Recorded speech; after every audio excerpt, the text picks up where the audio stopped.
What's up guys? So this is a follow-up video of the Vizio soundbar unboxing, and it was requested by this comment right here.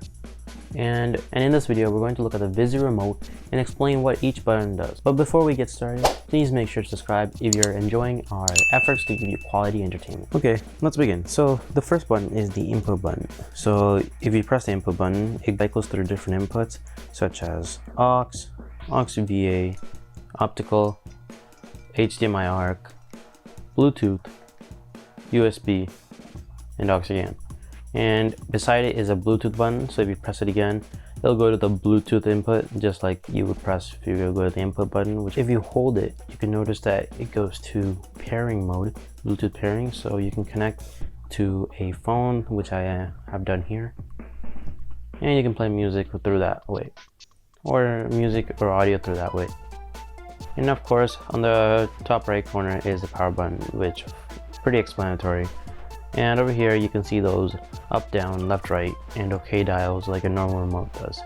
So if you have, for example, a one connected, you can left to go to the previous track, you can go press right, go to the next track, and you can press OK to play or pause. And to control these other buttons over here on the bottom, you have to press this dial left and right and up and down and OK to set the dial. But we'll talk about that in just so. Over here in the left side is the EQ button. These are some EQ presets built automatically for your type of entertainment that you're listening to or watching.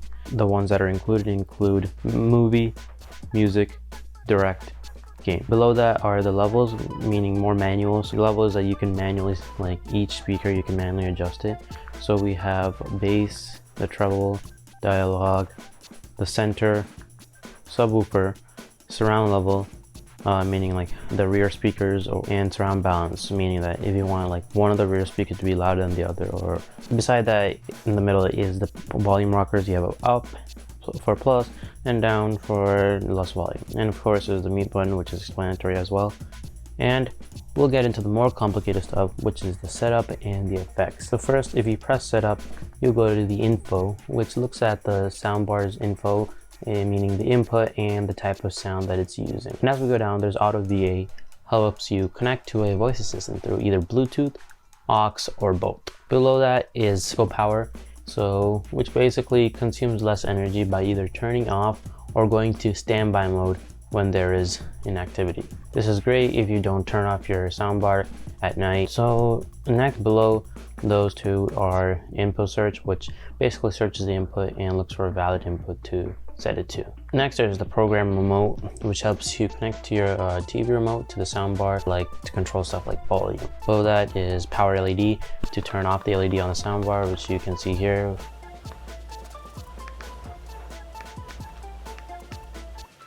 aux, VA, HDMI ARC.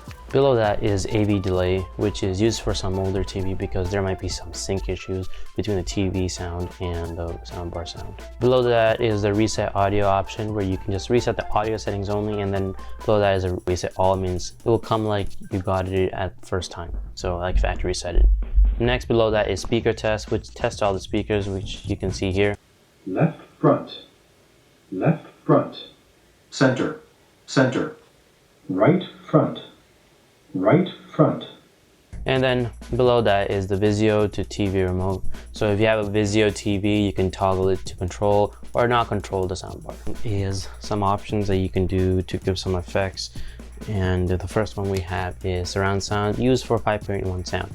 This is used especially when you want to put the speakers like this, where the mini speakers are in the rear of you when you're like sitting on a couch. And also generally the subwoofer can be put anywhere, but there are limitations since the subwoofer has to be connected to the mini speakers. If you press the right, it goes to off mode, which like turns it off. And then if you press it again, you can change it to front. So if you're planning on putting the minis or satellite speakers in the front or like this, then this is the right option for you. Next there is a dual option where you can make the sound of the soundbar's left and right speakers be identical to the rear. This is especially nice if you are playing music. After that there is virtual X mode, which is similar to surround sound, but Vizio describes that as more immersed. After that there is the true volume, which adjusts the soundbar volume to not be high or low at different moments. So it makes the volume stay steady, which comes in really clutch when you're watching a movie or Next, there is the night mode, which reduces the bass level so other people who are sleeping are not disturbed by a vibration. And let me tell you, this subwoofer can get to earthquake peak. So that's the end of this video, and to be honest, that's a lot of stuff for just a single remote with like a few buttons. So if you have any questions, you can leave them in the comments below, and make sure to subscribe because why wouldn't you? You're still watching the video. And other than that, peace.